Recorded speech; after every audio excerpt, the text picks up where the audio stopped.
I was born in the Fourth Ward, on Clay Street, right in the heart of the Fourth Ward. It's off of Southgate Avenue. There was a doctor over in that area, a white doctor, that would have a colored day, so to speak, where he would see colored patients, but that was the only day of the week. Now, here's an interesting scenario.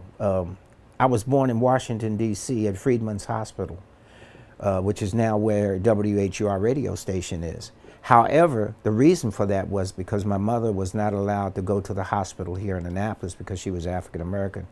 So my father took my mother to Washington, D.C., to Freedman's Hospital, so I could, be born there. And I was there for 2 days. So technically, I am considered a Washingtonian for 2 days. Annapolis is a funny town. At one time, I was called Carroll Jr. when I was young, and then Little Carroll, then Carroll Hynson, and Mr. Carroll Hynson. And now it has become Mr. C. I always wanted to be an entertainer. I think even as a young man, I think I had even though my mother wanted me to be a lawyer or a teacher or something, but I think entertainment was in my blood.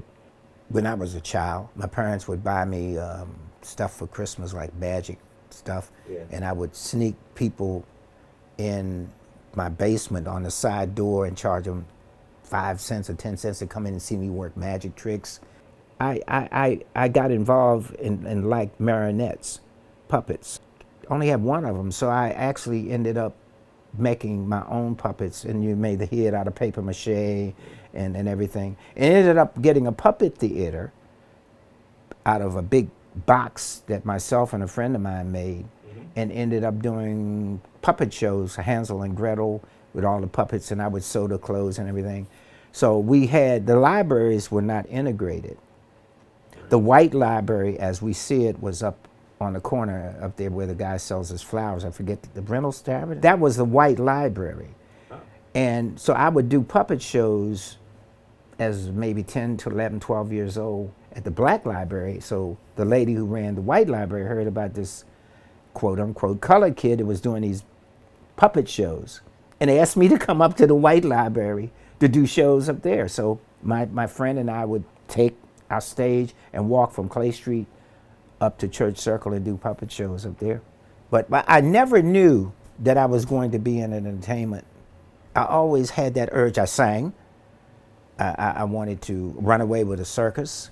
I wanted to be in a doo-wop group like the Dells or something like that. And I said, man, and we had little vocal groups that we formed when I was a young man. But God kind of pushed me towards it. I got my nose kind of interested in radio. I went to radio school. I said, Mr. Blum, you think I could ever come down here and work? I said, I want to be a disc jockey. That's kind of how it happened. And he said, well, you got to get your FCC license. So you went to this school where they train you how to get your FCC license, and they train you how to talk. But it was after that I went to work at WNN. Got a job at WNN. Mr. Blum put me on the air after I got my FCC license. I did weekends. I was on the air, and I just talked and played records. The Coasters, the Drifters, whatever was around, Sam Cooke. And when I started going down to Carr's Beach, I was going down there as a quote-unquote assistant / flunky for Hoppy. And Hoppy was the man. One of the things I remember, Hoppy would wear this white suit. And one Sunday, Hoppy asked, all right, everybody, give me, I think it was National Bohemian or something like that. And he said, when I say 1, 2, 3, everybody give me a National Bow. Not thinking when he said it that people were going to start throwing cans. What was your favorite thing to play? I like energy. James Brown, who ended up being one of my friends once I got into Washington radio, James Brown's funk just was amazing, and James and I got to be friends. Which kind of drifts off into something else that I did. I ended up producing 2 albums for the world-renowned go-go king, Chuck Brown. I produced his 2 albums, his first 2 albums, which are We the People and Salt of the Earth. Those are my albums. Chuck was incarcerated, and when he got out of jail, he was playing at this little place where I used to do weekend appearances at this little place in Southeast Washington. And Chuck's band played there one night, and I heard him. I said, you know, why don't you record? Oh, I don't know if I can record, he said. I said, yeah, you can. I said, why don't you let me try? He said, okay. And that's how we got him. And we recorded, myself and Joe Tate, who was a horn player for the Charlie Hampton's band at Howard Theater. We recorded Chuck Brown. Chuck Brown is a Chuck Brown way. There's a Chuck Brown celebration every year. When you say DC, you say Chuck Brown.